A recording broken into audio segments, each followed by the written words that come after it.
नमस्कार। आपका इस ज्ञानवर्धक चैनल में बहुत बहुत स्वागत है।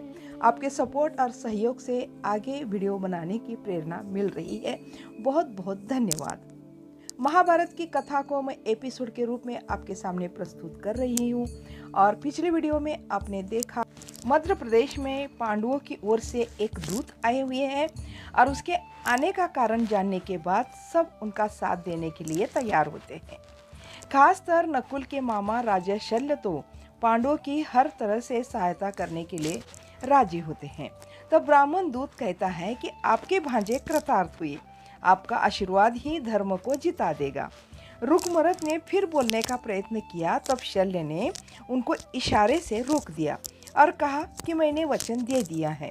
जरा रुक कर शल्यराज ने पुरोहित यानी कि जो दूत आए हुए थे उनसे कहा कि पुरोहित जी, जाकर मेरे भांजे को कह दीजिए कि जिस दिन हमें यहाँ से चलने को कहलवा भेजेंगे उसी दिन हम हमारे बेटे सैन्य समेत सब चल देंगे। ब्राह्मण दूत शांत हो गए।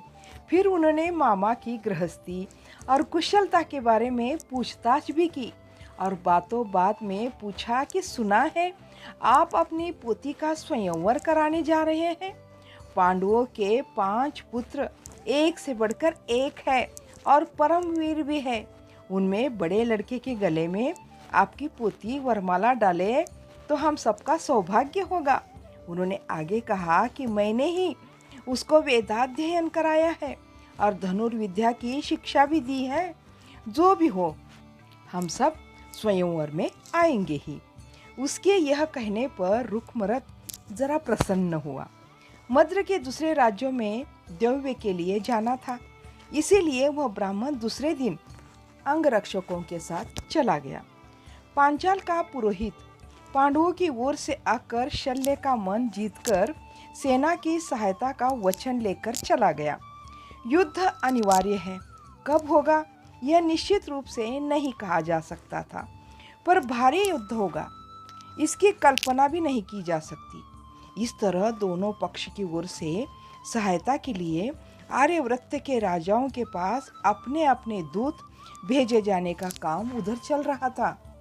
सब जगह जाकर दोनों पक्षों की ओर से लोग आश्वासन लेकर आ रहे थे, क्योंकि सैन्य सामग्रियां जुटाना अति आवश्यक था।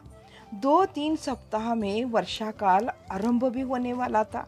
नदी नाले भर जाएंगे, झरने नदी नालों में बाढ़ आ जाएगी। बाढ़ का पानी शहरों में घुसकर चारों ओर अटखेलियां करेगा। आर्यों की तमाम बस्तियां नदी नालों के किनारों पर ही तो बसी है। वर्षा के समय संचार माध्यम भी ठप हो जाता है। चलना फिरना दुभर होने से रथों के चक्र कीचड़ में धस कर रह जाते हैं, हाथी फिसलने लगते हैं। सैन्य शिविर लगाने को सूखी धरती कहाँ से मिल पाएगी। तब शिविरों में खाना पकाने के लिए, जलावन के लिए सूखा ईंधन कहाँ से मिल पाएगा।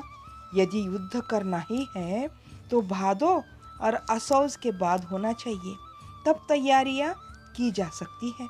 वर्षा की ऋतु में इसी प्रकार दूतों का एक राज्य से दूसरे राज्य तक घोड़े पर सवारी करके, नाव चलाकर, तैरकर, बीच भंवर में फंसकर पहुंचना वो भी बिल्कुल संभव नहीं होता है। राजा शल्य ने तो अपनी सेना को तैयार रहने का आदेश भी दे दिया। बढ़इयों ने रथों को हिला डुलाकर परीक्षण किया।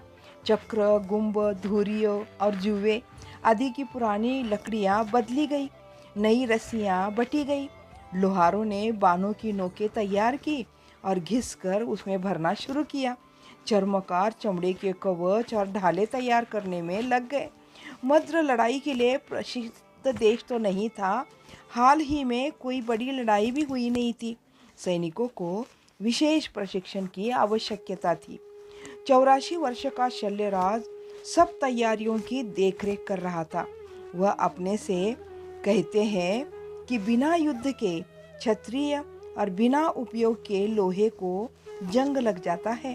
वो रोज प्रातः सायंकाल दोनों समय रथ पर चढ़कर घोड़ों की लगाम संभाल संभाल कर दौड़ाते रहे ताकि युद्ध में आसानी हो जाए। वे तो अश्वों के ज्ञाता थे। उनमें अपनी इस प्रख्याति को मानो पुनः चमकाकर स्थापित करने के उत्साह में थे। शल्यराज के पूरे परिसर में युद्ध का प्रशिक्षण ही चल रहा था। राजा शल्य सभी को बता रहे थे कि हम सबको युद्धों में हो करते हुए एक साथ आगे बढ़ना है। सभी सैनिकों में भी बहुत उत्साह उमड़ रहा था। गर्मी की ऋतु होने के कारण खेतीबाड़ी का कार्य तो नहीं था। कृषक वृत्ति वाले वैश्य भी धनुर्विद्या के अभ्यास में जुट गए थे। पांचाल का पुरोहित रुक्मरथ के मन को जीत कर चला गया था। उसने उसके मन के स्वयंवर के विचार का अनुमोदन किया था। पुरोहित ने यह भी कहा था कि स्वयंवर में पांचाल ही नहीं, पांडव भी आएंगे। उसने यह भी सूचित किया था कि यदि उसकी पुत्री पांडवों के ज्येष्ठ पुत्र, जिसे उसने स्वयं वेद और युद्ध विद्या की शिक्षा दी थी, उसके गले में वरमाला डाले तो उसका सौभाग्य होगा। इस कारण रुक्मरथ का मन अब पांडवों की ओर झुक गया था। रुक्मरथ सोचने लगा कि राजसूय यज्ञ करके उन्होंने समस्त आर्य जगत में ख्याति और वैभव प्राप्त किया है। ऐसे में यदि मेरी लड़की उनकी बड़ी बहू बनकर जाए तो कितना अच्छा होगा। रुक्मरथ ने यह बात तुरंत अपनी पत्नी को भी बताई थी। वह भी मान गई थी। उसे भी गर्व महसूस होने लगा था। रुक्मरथ ने तुरंत अपनी बेटी को बुलाकर पूछा, तुम्हारे दादाजी की बहन का पोता है ना, उसी के गले में वरमाला डालो। आगे होने वाले राजसूय और अश्वमेध यज्ञों में कंगन बांधने का भाग्य तुम्हारा ही होगा। बेटी हिरण्यवती ने पूछा, आपने उसे देखा है पिताजी? वह लड़का क्या सुंदर और स्वस्थ है? रुक्मरथ ने कहा, पांडवों का पुत्र क्या स्वस्थ और सुंदर नहीं होगा क्या? यह सुनकर बेटी का मुख जरा खिल उठा। रुक्मरथ ने अपने भाई और वज्र और अजय के अतिरिक्त अपने पुत्रों को भी युद्धाभ्यास में लगा दिया था। गर्मी बहुत बढ़ने लगी थी। एक दिन रात को सभी लोग छत, उद्यान और आंगन में सोए हुए थे कि वर्षा शुरू हो गई थी। सब उठे बैठे। आरंभ में छोटी छोटी बूंदों के बाद मूसलाधार वर्षा पड़ने लगी। अपने महल के उद्यान में वृद्ध राजा सोया हुआ था। सभी लोग भागकर वहां पहुंचे और घर का पुरोहित होमदत्त भी अपनी पत्नी सहित वहां आ पहुंचा। अब इस कहानी को करते हैं यहीं पर समाप्त। अगले भाग में क्या होता है देखिएगा अगले वीडियो में। तब तक के लिए धन्यवाद। जय हिंद।